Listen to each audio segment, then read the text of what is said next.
Agora, gente, eu tô com vergonha, tô com muita vergonha, porque eu falei horas para o esse negócio de celular que faz vídeo, tira foto, isso e aquilo. E eu crente que eu estava fazendo um vídeo, o que que acontece? O que que acontece? O negócio ia e apagava, tirava, sumia da tela. Lá ia eu de novo. E o negócio aparecia e de repente começou a aparecer uma numeração de que vai decrescendo. 9, 8, 7, 6, 5, 4, 3, 2, 1, fogo. E o negócio sumia. E eu lá botava de novo, vídeo. Aí aparecia, oba, tô fazendo, né? E tava fazendo nada. Nada, nada. Eu tava falando naquele negócio que era foto. Foto, num botãozinho que era foto. Quer dizer, o pobre do celular tava assim, ai, que horas que ela vai resolver bater essa foto? Que horas? Que horas? No mais é isso, eu tô sumida, muito sumida, porque eu enchi o saco. Eu ando vendo que as relações na internet, nesse mundo virtual, são muito efêmeras, são pequenas, são fugidias, são, sabe, são irreais. Essa realidade virtual, digital, que todo mundo pensa que existe, ela existe sim, mas existe num plano do irreal. Irreal. Na verdade, tudo isso que estamos vivendo, essas relações, ou e manda uma foto e tal, e coloca uma foto da família no Facebook e no sei lá onde que seja, e você acha que você está sendo importante, que você está sendo alguém para o outro, os outros. E na verdade não é isso, não é isso. É um lance de, eu acho que é uma exposição narcisista, que é um negócio muito esquisito, muito esquisito. E eu não gosto, eu estava até ontem falando com o Ronaldo, eu abro de repente um dia, uma vez estou querendo assistir, ver alguma coisa no Facebook e tal coisa, de repente começam propagandas e mais propagandas e mais propagandas de coisas, de geladeiras, de fogões, de máquina de bater bolo, de batedeira de bolo, de, sabe, coisas e coisas e coisas e coisas e coisas.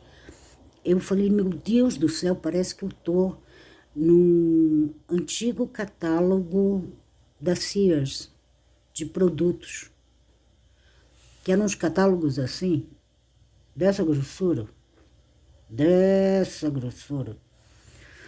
E ali havia todos os produtos que você pudesse imaginar para comprar. Eu falei, nossa senhora, as pessoas não estão se dando conta de que elas estão dentro de um grande catálogo, cuja, cujo objetivo é fazer alguém, o pobre infeliz que pega o catálogo, comprar, comprar, comprar, comprar. E eu, como sou uma pessoa que, na verdade, eu nunca comprei nada na internet porque eu não sei comprar. E segundo, porque eu sou uma pessoa anti-consumo, eu sou anticonsumista. E eu acho que o consumo, a febre do consumo, é uma coisa que está levando esse planeta a alguma coisa esquisita. Aham. Mas eu não quero falar disso, não quero falar disso, porque eu não sou uma analista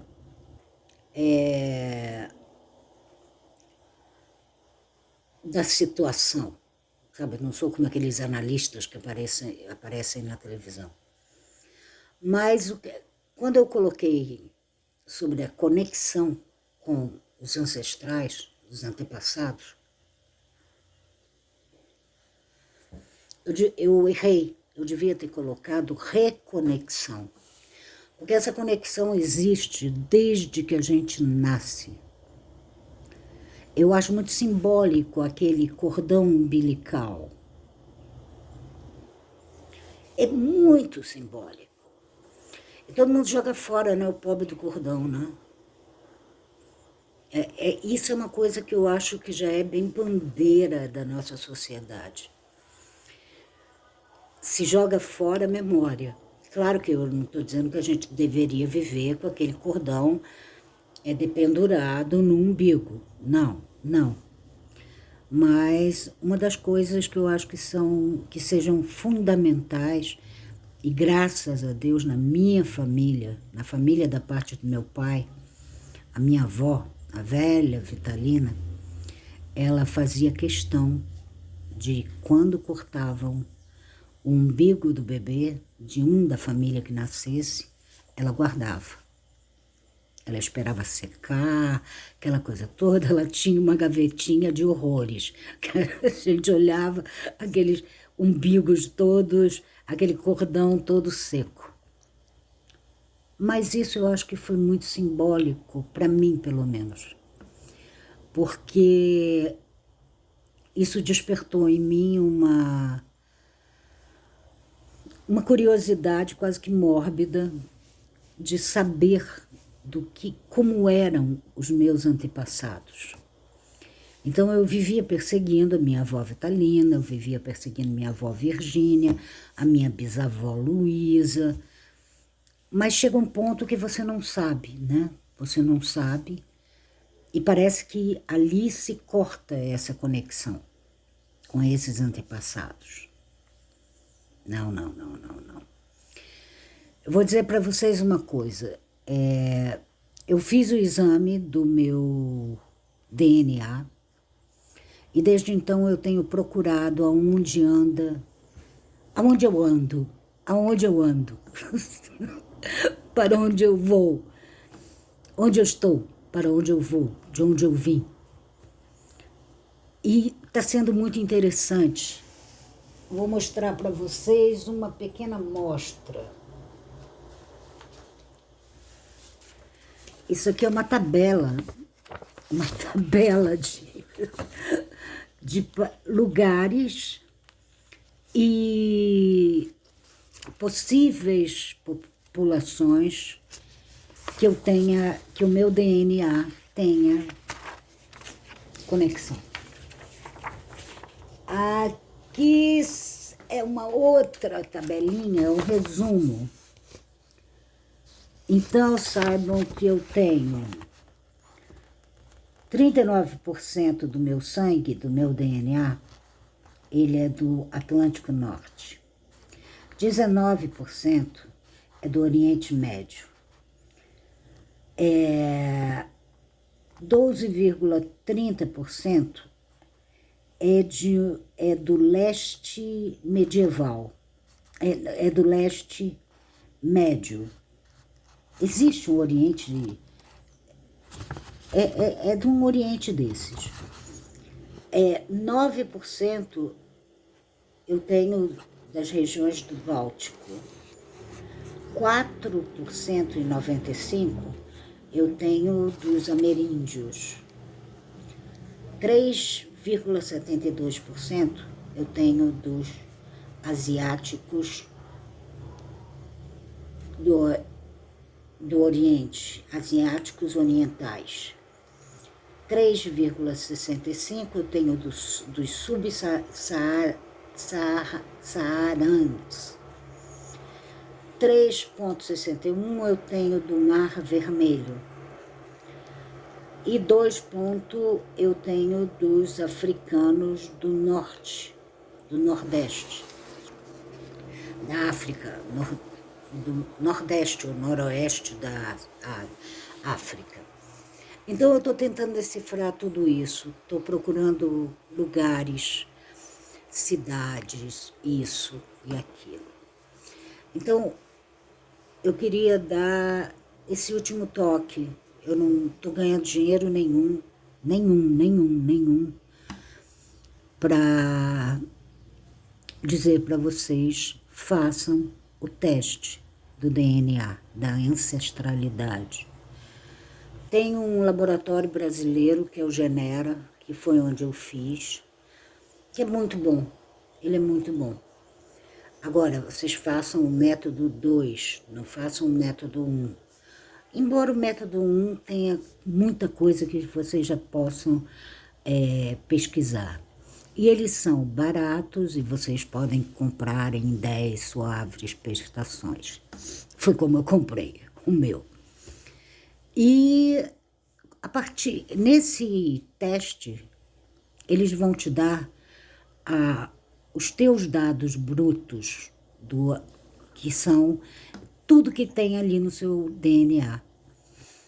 Aí você copia aquilo e manda para vários outros sites que pesquisam a ancestralidade. Eu, pessoalmente, considero esse aqui, o GEDmatch, aqui, ó.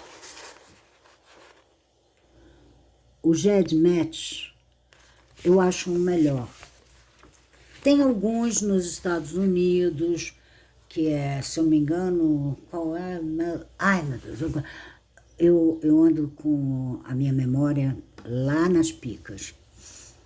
Então, é legal, porque, na verdade, é esse teste que faz com que você, quando você o decifra, ele faz com que que essa conexão que já existe desde a hora que você nasceu, ele faz com que essa conexão se reconecte, você se reconecte. E é interessante, super interessante.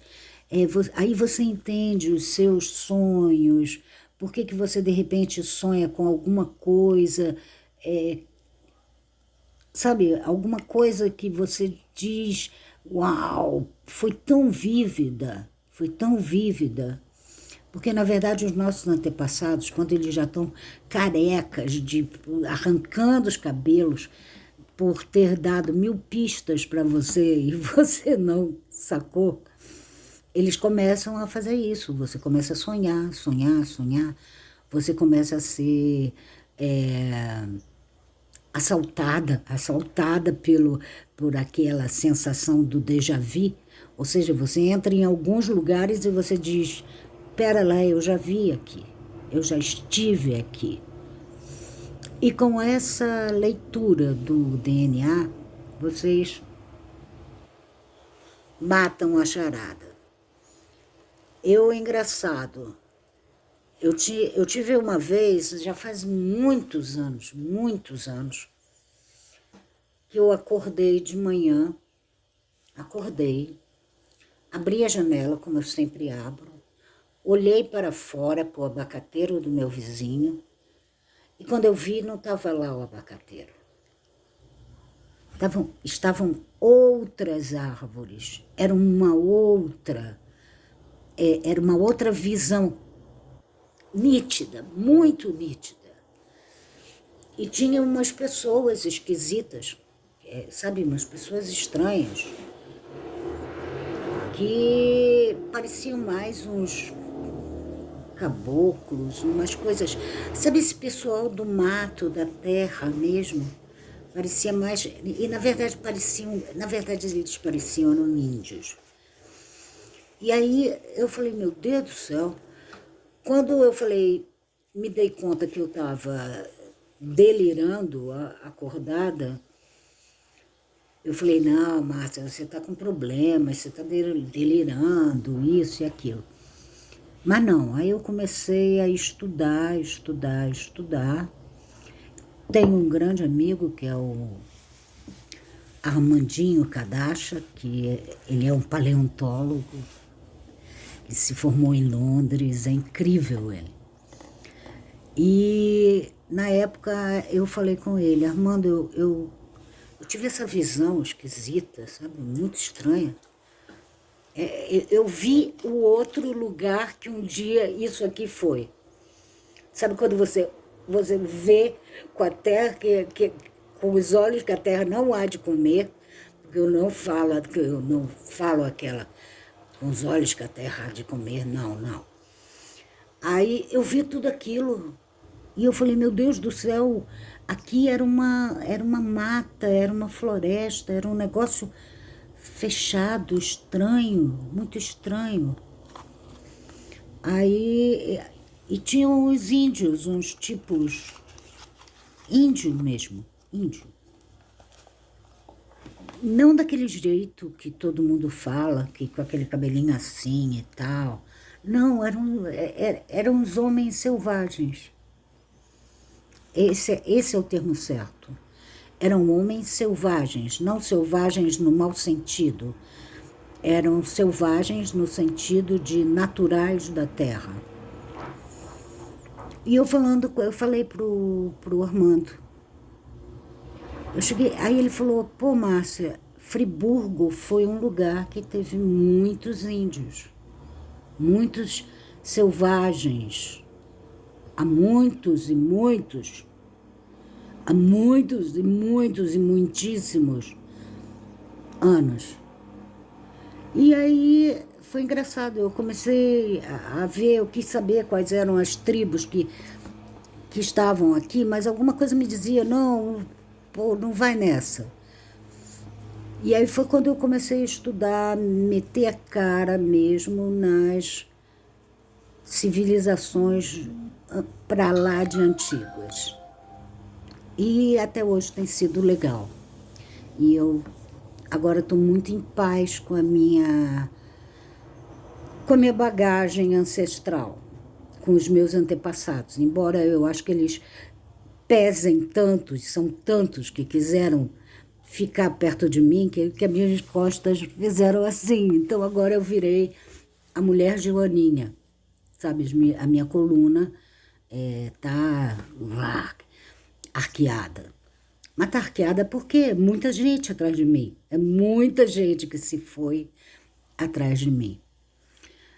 Mas eu acho que se você começa... Eu comecei enchendo o saco dos meus avós. Enchendo os sacos. Depois comecei enchendo os sacos das amigas delas. Depois comecei enchendo o saco. Eu tinha uma tia América, que eu telefonava para ela quase que de madrugada. Que eu tinha um glimpse, assim, dava um lance, um glimpse na minha memória, na minha cabeça. Eu ligava para ela no Rio, aí perguntava sobre o tchan que eu tinha tido. E ela conversava horas comigo. Aí depois ela morreu, ela era a última porta-voz. Por algum tempo ficou tudo mudo, mudo, mudo. Eu não conseguia ter um feedback, uma volta, um retorno do que eu pensava que estava pensando e descobrindo naquele período. Aí depois eu falei, não, eu tenho que ficar sozinha. Se meu destino é ter ficado sozinha para decifrar toda essa teia, é uma teia. Não é à toa que eu acho interessante que a internet tenha sido chamado web, teia. E eu tenho estado, depois que eu comecei a me conectar com algumas pessoas que tinham, por acaso, identidade com o meu DNA, aí eu já comecei a entender mais, muito mais. Então, o que eu posso dizer é o seguinte: não existe conexão com ancestrais. Ela existe no momento que você nasce, você traz ela dentro de você. Agora, para você entender esses ancestrais, você tem que começar a se reconectar com eles. Ou seja, bancando a pentelha que pergunta, o pentelho que pergunta tudo para os avós, tio-avós e tias-avós e aquela coisa toda, e vai anotando, até que o momento para essa coisa e você faz o seu exame de DNA. E aí a viagem é belíssima, é muito bela. Tão bela que me tirou do Facebook, de tudo quanto é treco de internet. Hoje em dia eu só uso a internet especificamente para pesquisa. Só para isso. Para desespero do Ronaldo, porque nunca se gastou tanto cartucho e folhas de papel como agora. Porque eu tenho que imprimir, eu sou uma pessoa de livros, do impresso. Então, eu acho um absurdo eu fazer uma pesquisa, estudar aquele negócio e, de repente, tirar o negócio da minha mente, ele não se torna mais real, ele não é real, não é concreto. Então, eu tenho que imprimir. Então, é isso. Que legal falar com vocês de novo, again. Que legal. Não se preocupem comigo, eu estou levando a minha vida como a vida se mostrou para mim. E eu levo numa boa. Então é só isso. Um beijo e pensem, a reconexão com os antepassados é uma das chaves para que você esteja no mundo da forma mais plena que você um dia sonhou. Entendeu? E não fiquem assustados se alguém chegar e disser que você enlouqueceu, que você está querendo saber de tudo, isso e aquilo, que fica fuçando objetos e coisas e tal. Não, nem tenho aqui um objeto de a minha professora nisso tudo, que foi Tia Nadir, que morreu em 1945, 6 anos antes de eu nascer, e de repente um belo dia ela apareceu na minha vida. Uma reconexão meio forçada. Gente, queria mostrar alguma coisa, mas... Ai, tudo fica tão difícil. O que eu posso mostrar? Está aqui atrás. Essa concha era da minha casa de infância. Ela acompanhou a minha infância toda. Então, mexeram nessa concha, seguraram essa concha. Vários convidados lá em casa, vários parentes, antepassados mesmo, que agora já viraram antepassados, porque todos já morreram. Todos, praticamente todos. Todos. Eu vejo uma linhagem que é velha. Minha avó Virgínia, vó Vitalina, nasceu em 1886.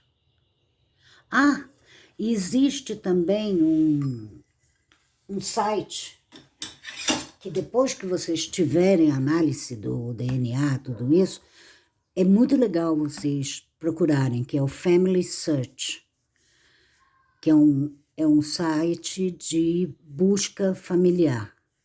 Então, tem registros de tudo que você possa imaginar. Certidão de nascimento, certidão de óbito, certidões numa época que não havia certidões, eram papéis escritos pela igreja. Nesse ponto, esse pessoal que senta porrada na postura cristã, eu acho que eles tinham que pensar 2 vezes. 2 vezes. Existe uma... Dentro desse mundo que eles falam mal, sempre existiu uma necessidade, uma vontade de conhecer o seu passado ancestral. Então, existem igrejas que guardaram registros, que forneceram esses registros para o Family Search, que é da igreja dos Mormons, se não me engano são Mormons. Eu sei que é uma igreja daquelas americanas e que fizeram um trabalho de mapeamento de certidões que sai da frente. Eu peguei lá com eles a certidão de casamento da minha vó Virgínia com meu avô Gabriel. Eu peguei a certidão de nascimento de minha bisavó Luísa, certidão não, é o relatório do pároco, do padre, que faz, no dia tal, de 1886, eu fui padre não sei o que, tararaca, da igreja tal, e pararaca, batizei a menina Luísa, porque ela tinha o sobrenome do pai. Ai, meu Deus, agora me deu um blank total. Um branco na minha cabeça.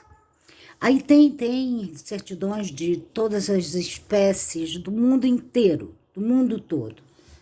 Então, dá para vocês se reconectarem bonito. Pensem bem, essa reconexão é a coisa mais mágica que pode acontecer na vida de vocês. Pensem. Deixa eu indo, porque eu acho que eu fiquei um tempão falando aqui, tá? Tchau.